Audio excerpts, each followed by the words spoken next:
Bismillahirrahmanirrahim. Today we are at chapter number 9, and this chapter number 9 will discuss economic planning. In this chapter we will discuss several things which are related to the economy. We know that economy is the backbone of countries, backbone of nations. If economy is at the right path, then we see that the nations, that the countries are up with strong strength and they are performing better. So in our today's lecture, we are going to discuss what is economic planning and what is the importance of economic planning. This is our today's major topic. This question may be asked in a way that define economic planning and discuss the importance of economic planning. मैं इसे उर्दू में आपको बताऊंगा। मुआशी मनसूबाबंदी से क्या मुराद है, मुआशी मनसूबाबंदी की अहमियत पर जामे नोट लिखें। तो ये एक आम सा क्वेश्चन है, इसको ज़रा समझने की ज़रूरत है और इसको बेहतर अंदाज में फोकस करके लिखने की ज़रूरत है ताकि इसको बेहतर अंदाज में आपके जो मार्क्स हैं, आपकी जो अंडरस्टैंडिंग है, उसको बेहतर बनाया जा सके। तो first of all we are going to discuss what is national planning, what is economic planning. Let's discuss what is economic planning. The better use of national resources is called economic planning. I repeat, the better use of national resources is called economic planning. मैं इसको अब उर्दू में आपके लिए translate करता हूँ कि कौमी वसाइल का बेहतर अंदाज में इस्तेमाल मुआशी मनसूबाबंदी कहलाता है। आई रिपीट, कौमी वसाइल का बेहतर अंदाज में इस्तेमाल मुआशी मनसूबाबंदी है। अब डिस्कस करें इस बात को, व्हाट आर नेशनल रिसोर्सेज, कौमी वसाइल क्या है। कौमी वसाइल में बहुत सारी चीज़ें आती हैं, मसलन आपकी आबादी है, मसलन आपके मादनी वसाइल हैं, कौम का वक्त है, कोई भी चीज़ है जो एक कौम की स्ट्रेंथ बन सकती है, उनको हम नेशनल रिसोर्सेज कहते हैं। अब इन नेशनल रिसोर्सेज का इस्तेमाल दो तरीके से हो सकता है। एक है बेहतरीन और भरपूर तरीके से इस्तेमाल, दूसरा है उसका बेहंगम तरीके से इस्तेमाल। तो अगर बेहतर अंदाज में इस्तेमाल किया जाए, सोच कर इस्तेमाल किया जाए, बाकायदा मनसूबाबंदी से इस्तेमाल किया जाए, तो वो नेशनल रिसोर्सेज कौम की स्ट्रेंथ बनते हैं। जबकि अगर उन वसाइल का सही इस्तेमाल ना किया जाए, भरपूर इस्तेमाल ना किया जाए, मानी खेज इस्तेमाल ना किया जाए, तो वो वसाइल मुल्क की तरक्की में, कौमी तरक्की में अपना हिस्सा नहीं डाल सकते। इसलिए मुआशी मनसूबाबंदी ज़रूरी होती है ताकि कौम के जो वसाइल हैं उनको भरपूर अंदाज में और बेहतर अंदाज में इस्तेमाल करके कौमी ताकत बना दिया जाए। Now discuss that what is the importance of national planning. जो मनसूबाबंदी है मुआशी, उसकी अहमियत क्या है। First of all economic self sufficiency, इसको हम मुआशी खुद मुख्तारी का नाम देते हैं उर्दू में। सेल्फ सफिशेंसी से मुराद है कि सिर्फ अपने आप पर भरोसा होना, यानी मुआशी हवाले से अगर कोई मुल्क खुद मुख्तार है, उसे दूसरों के सामने हाथ नहीं फैलाने पड़ते, वो अपनी ज़रूरियात के लिए हर वक्त बाहर के मुल्कों की तरफ नहीं देख रहा होता, तो वो मुल्क मजबूत मुल्क तस्वर होता है। अगर वो अपनी हर ज़रूरत के लिए, अपने हर मसले के लिए, अपनी हर ज़रूरत को पूरा करने के लिए दूसरे मुल्क की तरफ, दूसरे इदारों की तरफ और इंटरनेशनल ऑर्गेनाइजेशंस की तरफ देखता है, तो फिर उसकी खुद मुख्तारी दाव पर लग जाती है, सेल्फ सफिशेंसी डिस्टर्ब होती है, जिसकी वजह से जो मुल्क है, वो कौम है, वो बेहतर अंदाज में परफॉर्म नहीं कर पाती, वो अपना जो इस्तेहकाम है वो खो देती है। अब ये इकनॉमिक सेल्फ सफिशेंसी कैसे हासिल होगी, उसके लिए ज़रूरी है कि बेहतर अंदाज में जो कौमी वसाइल हैं उनके ख़र्च को प्लान किया जाए, बेहतर अंदाज में अपने डेवलपमेंट जो सिस्टम है उसको रेगुलेट किया जाए, अपनी जो आमदनी है उसका हिसाब रखा जाए, अपना जो ख़र्च है उसका हिसाब रखा जाए, ताकि बेहतर तौर के ऊपर जो भी वसाइल हैं उनका भरपूर तरीके से इस्तेमाल हो और जो मुल्क है, जो कौम है, वो अपने मसाइल के हवाले से अपने ख़ुद जो हल करने का उसके अंदर इस्तात है, ताकत है, उसमें इजाफ़ा हो। अगर इकनॉमिक सेल्फ सफिशेंसी नहीं होगी, अगर मुल्क मुआशी तौर पे ख़ुद मुख्तियार नहीं होगा, तो इसका नुकसान क्या होगा? Let's discuss. Then the sovereignty of that specific country और that specific nation can not be secured, because अपनी हर ज़रूरत के लिए जब आप किसी के सामने हाथ फैलाएंगे तो वो आपको कर्ज तो दे देंगे, लेकिन आपकी कदर व मंजिलत और वक़्त ख़त्म हो जाएगी। इसी तरह से वो फिर आपसे अपनी बातें मनवाएंगे, अपनी मनचाही बातों को आपकी इंटरनल पॉलिसीज़ और एक्सटर्नल पॉलिसीज़ का हिस्सा बनाना चाहेंगे। जैसा कि आजकल हम देखते हैं कि जो बड़े इदारे हैं दुनिया के, वो फिर शराइत आयद करते हैं, कर्ज तो देते हैं लेकिन उसके साथ साथ ऐसी शराइत होती हैं जो उस कौम को कमज़ोर कर देते हैं। इसलिए ज़रूरी है स्पेशली कमज़ोर कौमों को, थर्ड वर्ल्ड कंट्रीज़ के लोगों को, कि वो बेहतर अंदाज में अपनी माशी मनसूबा बंदी करें ताकि वो सेल्फ सफिशेंट हों इकोनॉमी के हिसाब से और दूसरों के सामने हाथ ना फैलाएं। हम अपना अगला नुक्ता देखते हैं, इंक्रीज़ इन इनकम। मुआशी आमदनी में इजाफ़ा है, पर कैपिटा इनकम इसको हम कह सकते हैं। देखें, अफराद हर मुल्क के काम कर रहे होते हैं जो अपने मुल्क के लिए कुछ ना कुछ ला रहे होते हैं, इंटरनली भी एक्सटर्नली भी काम करते हैं।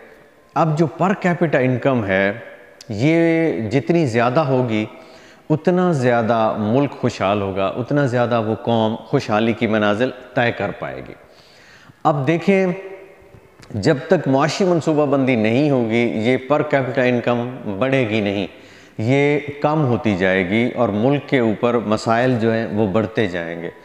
तो ज़रूरी है कि मुआशी मनसूबाबंदी करके जो इनफरादी आमदनी है उसमें इजाफ़ा टारगेट किया जाए और फिर उसकी अचीवमेंट के लिए मुख्तलिफ जो प्रोग्राम्स हैं वो तरतीब दिए जाएँ, मुख्तलिफ जो प्लानिंग्स हैं वो की जाएँ ताकि मैक्सिमम जो पर कैपिटा इनकम है वो गेन की जाए और मुल्क जो है वो तरक्की की मनाजिल तय कर सके। दैन हम देखते हैं जॉब अपॉर्चुनिटीज़, मुलाजमतों की फराहमी। किसी भी मुल्क की जो अफरादी कुव्वत होती है, रियासत उसको तालीम देती है, एजुकेट करती है, उसको ट्रेन करती है, vocational, non vocational, literacy trainings etcetera, ये सारी चीज़ें करके उसको एक नहज के ऊपर लाते हैं, एक सतह के ऊपर लाते हैं ताकि वो एक काबिल हो जाए और उसके बाद सर्व कर सके मुल्क को और कौम को। तो अगर मुआशी तौर पे मुल्क मुस्तहकम है तो आगे चलकर जो भी लोग उस लेवल के ऊपर आते हैं वो जॉब्स हासिल कर लेते हैं, वो मुल्क की सर्विस शुरू कर देते हैं। लेकिन अगर मुल्क मुआशी तौर पे मनसूबाबंदी नहीं करता तो लोग आते तो हैं उस लेवल के ऊपर लेकिन उसके बाद बेरोज़गार हो जाते हैं, जो नेशनल इंटीग्रिटी है उसके ऊपर फ़र्क पड़ता है, लोग बददिल हो जाते हैं, मुलाजमतें नहीं मिलती, जॉब्स नहीं मिलती, कारोबार नहीं मिलते, जिसकी वजह से जो स्पेशली नौजवान नस्ल है वो बददिली का शिकार हो जाती है। किसी भी मुल्क की तरक्की में जो नौजवान हैं बहुत अहम किरदार अदा करते हैं। अगर नौजवान जॉब्स की तरफ नहीं हैं, कारोबार की तरफ नहीं जाते या हुकूमत उनको जॉब सिक्योरिटी देने में नाकाम हो जाती है तो फिर मुल्क के ऊपर मसाइल आ जाते हैं। मैं इसकी मिसाल देता हूँ आपको कि आप अगर वेस्टर्न कंट्रीज़ में देखें तो वहाँ पर अगर उन्होंने एलिजिबिलिटी क्राइटेरिया रखा हुआ है कि मास्टर्स करेंगे तो ये वाली जॉब्स ऐसे ऐसे मिलेंगी और वो नौजवान जब वो कर लेता है, उस स्टेज को अबूर करता है, तो फौरी तौर के ऊपर गवर्नमेंट उनको इंटर्नशिप दे देती है, यानी उनकी तनख्वाह शुरू हो जाती है। वो ये शोर करवाते हैं उस नौजवान को कि आप वाक़ईतन काबिल हैं, अगर स्टेट के पास जॉब नहीं है, अगर प्राइवेट सेक्टर में आपको मसाइल दरपेश हो रहे हैं तो ये इनकम है, आप इससे गुजारा चलाएं, आपके लिए जॉब क्रिएट करने जा रहे हैं हम। तो इससे एक ट्रस्ट जो है, एक भरोसा जो है वो बढ़ता है और कौमी इस्तेहकाम जो है वो मजबूत होता है। लिहाजा जॉब्स की फराहमी जो है वो इकनॉमिक प्लानिंग के थ्रू मुमकिन है और अगर उसमें कोई मसला दरपेश हो तो फिर मसाइल दरपेश होते हैं। फिर हम आते हैं कौमी आमदनी में इजाफ़ा। कौमी आमदनी जो है उसमें वक्त की ज़रूरतों के साथ साथ जो है वो यकीनी बात है उस बढ़ती जाती है डिमांड भी। तो कौमी आमदनी में इजाफ़ा बहुत ज़रूरी होता है। अगर ये इजाफ़ा मुस्तकिल बुनियादों के ऊपर ना हो, एक कौम अपनी आमदनी नहीं बढ़ा सकती, तो फिर उसके लिए मसाइल पैदा होते हैं। अब देखें, अगर मुआशी मनसूबाबंदी है, मसलन मैं आपको उसकी एक मिसाल देता हूँ कि आबादी तेज़ी के साथ बढ़ रही है, घर बढ़ रहे हैं, इंडस्ट्रियलाइजेशन हो रही है। हमारे यहाँ एक बहुत बड़ा मसला हमें दरपेश आया कि हमारे यहाँ बिजली की लोड शेडिंग स्टार्ट हो गई, जो कि कुछ अरसा पहले ज़ीरो थी, कोई लोड शेडिंग पाकिस्तान में नहीं होती थी। लेकिन एक वक्त आया कि हमारे पास 24 घंटों में से 12 घंटे लोड शेडिंग होती थी। देहात में तो 18-18, 20-20 घंटे लोड शेडिंग होती थी। Why this happened? It was lack of economic planning, because जो प्लानर्स थे वो फेल हो गए। उन्होंने इस बात का एहसास ही नहीं किया कि आबादी कितनी रफ्तार से बढ़ रही है, मईशत कितनी स्पीड से तरक्की कर रही है और हमें आने वाले वक्तों में इतने हज़ार मेगावाट फलां ईयर में ज़रूरत होगी। कोई ख्याल नहीं रखा, लिहाजा हमने एक मुआशी डिज़ास्टर जो है उसका सामना किया और अभी तक उससे लड़ रहे हैं। तो लिहाजा आमदनी में इजाफे के लिए ज़रूरी है कि मुआशी मनसूबाबंदी की जाए। अभी रिसेंटली आपने सुना होगा कि हमारा जो टेक्सटाइल सेक्टर है वो इस वक्त 100% के ऊपर आ गया है, मतलब फुल ग्रोथ के साथ हमें आर्डर्स मिल रहे हैं, यहाँ तक कि हमारी फैक्ट्रीज़ उन आर्डर्स को कबूल नहीं कर पा रहे, इतने ज़्यादा दुनिया से आर्डर्स आ रहे हैं। अब उसकी वजह क्या है कि हमने लोड शेडिंग का ख़ात्मा किया है, उसकी वजह है कि हमने सनतों को बहाल किया है, उसकी वजह है कि हमने गैस उनको फुल सप्लाई की हुई है, लोड शेडिंग ख़त्म कर दी है, हमने उनके यूनिट्स के रेट कम कर दिए हैं। ये है प्लानिंग। अगर इस प्लानिंग को कंटिन्यू रखा जाए और मज़ीद सहूलतें दी जाएँ तो ये मज़ीद आगे की तरफ जा सकते हैं और मुल्क के लिए हम बेहतरीन जो कौमी आमदनी है उसमें इजाफा कर सकते हैं। बैलेंस ऑफ पेमेंट्स, देखिए बेटा, जो बैलेंस ऑफ पेमेंट्स है इसका बैलेंस होना बहुत ज़्यादा ज़रूरी है।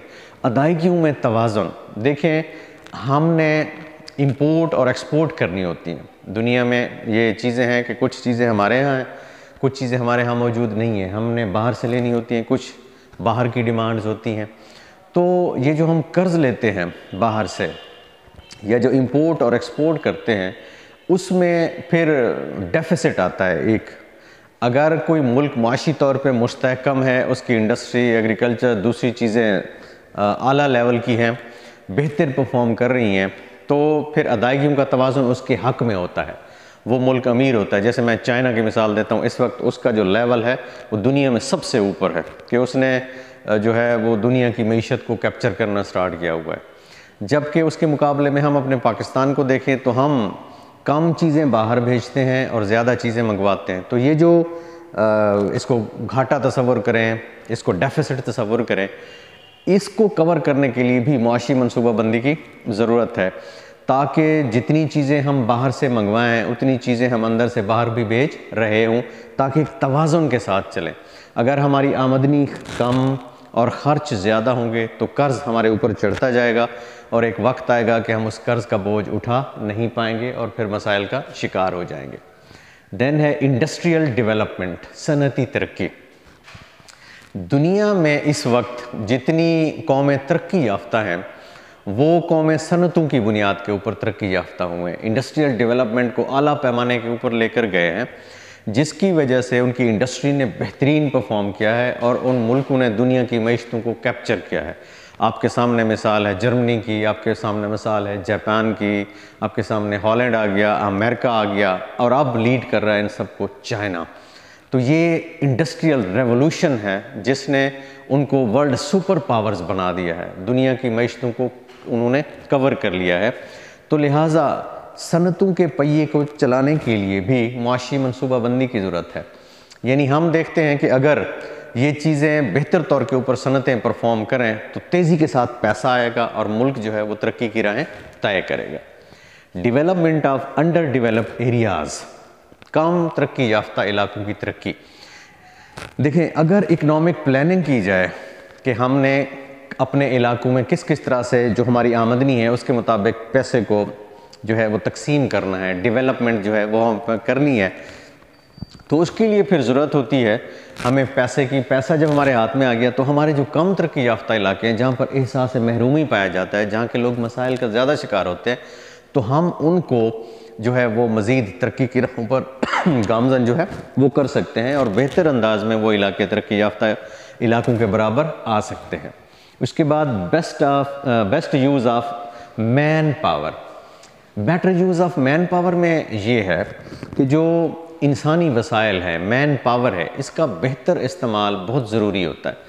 हमारे यहाँ अल्लाह ताला का लाख शुक्र है कि यहाँ पर दुनिया में कहा जाता है सबसे ज़्यादा बेहतरीन मैन पावर, यानी हमारी अराउंड मोर देन 50%, अराउंड 60% आबादी यूथ पर मुश्तमिल है, नौजवान है, और ये एक बहुत बड़ी मैन पावर है। इसका अगर बेहतर तरीके से यूटिलाइजेशन इसकी हो जाए तो हम इनकलाब दुनिया में ला सकते हैं, पाकिस्तान में स्पेशली ला सकते हैं। आप देखते हैं कि पाकिस्तान के वर्कर्स दुनिया में सर्व कर रहे हैं बहुत ज़्यादा। तो अगर इन्हीं वर्कर्स का बेहतर तरीके से इस्तेमाल अपने ही मुल्क में किया जाए तो इसका बेहतर इस्तेमाल करके हम अपने मुल्क को तरक्की याफ्ता बना सकते हैं। स्टेबिलिटी इन प्राइसेस, हम देखते हैं there is always fluctuation in prices. कभी महंगाई ज़बरदस्त हो जाती है, कभी कम हो जाती है, बहुत सारे मसाइल पैदा होते हैं। इन मसाइल को हम ख़त्म कर सकते हैं या कम से कम इनको मिनिमाइज़ कर सकते हैं ड्यू टू इकनॉमिक प्लानिंग। हमें पता हो कि कितनी ज़्यादा ज़रूरियात इस वक्त हैं हमारे मुल्क में और किस तरीके से हम उन ज़रूरियात का ख़ात्मा जो है वो कर सकते हैं। तो ये माशी मनसूबाबंदी के थ्रू मुमकिन हो सकता है। कंट्रोल ओवर पॉपुलेशन, ये एक ऐसा शोबा है जिसमें हमें आबादी पर कंट्रोल बहुत ज़रूरी है। हम देखते हैं कि इस वक्त हमारी आबादी में बेहंगम इजाफ़ा हो रहा है और इतना इजाफ़ा शायद ही दुनिया के चंद मुल्क हैं जिनमें हम टॉप के ऊपर जो है वो आए हुए हैं और आबादी बेहंगम तरीके से बढ़ रही है। तो इस आबादी को अगर कंट्रोल नहीं किया जाता तो चाहे आप कितनी ही प्लानिंग्स कर लें, आपको उन प्लानिंग्स का कोई फ़ायदा नहीं होगा।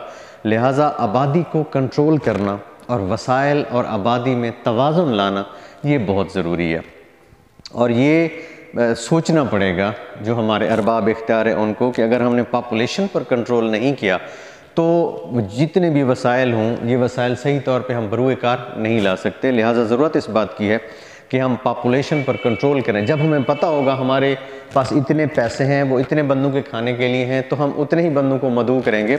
सेम हमारी एक आमदनी है और आबादी बहुत ज़्यादा है तो फिर मसला बढ़ जाएगा।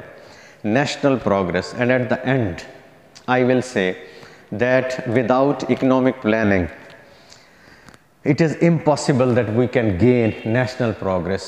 We have to plan something for economic planning. जो मुल्क माशी मनसूबाबंदी की प्लानिंग करते हैं, बेहतर तरीके से अपने रिसोर्सेज अपनी आबादी पर लगाना चाहते हैं, उनके यहाँ जो प्लानिंग का लफ्ज़ है ये सबसे ऊपर होता है। इसलिए उसको बेहतर अंदाज में वो जो अपनी आबादी है उसके लिए यूज़ करते हैं। मैं अब इस क्वेश्चन को आपके लिए दोबारा एक रिवाइज़ कर देता हूँ लास्ट के अंदर कि माशी मनसूबाबंदी, what is economic planning? We have to define economic planning. Better use of national resources is called economic planning. कौमी वसाइल का बेहतर अंदाज में इस्तेमाल माशी मनसूबाबंदी कहलाता है। Then we have to discuss different important points of national planning, that how can and what can we get from economic planning. So these are different points which I have expressed briefly in front of you. I hope so that you will cover all these points. अब देखें कोई भी इनमें नुक्ता है उसको बेहतर अंदाज में हमने लिखना है, पेस्ट करना है और उसके अंदर बहुत सारा मवाद मैंने आपके सामने रखा है जिसको बेहतर अंदाज में हम उसके अंदर लेकर तो इसको एक ज़बरदस्त से अंदाज में हम सामने ला सकते हैं। मुआशी मनसूबाबंदी क्या है और मुआशी मनसूबाबंदी की अहमियत क्या है, ये आज का क्वेश्चन था। इंशाल्लाह इसी टॉपिक के अंदर जो अगला है हमारा वो एग्रीकल्चर डेवलपमेंट है, हम उसको स्टार्ट करेंगे। वमा अलैना इल्लल बलाग।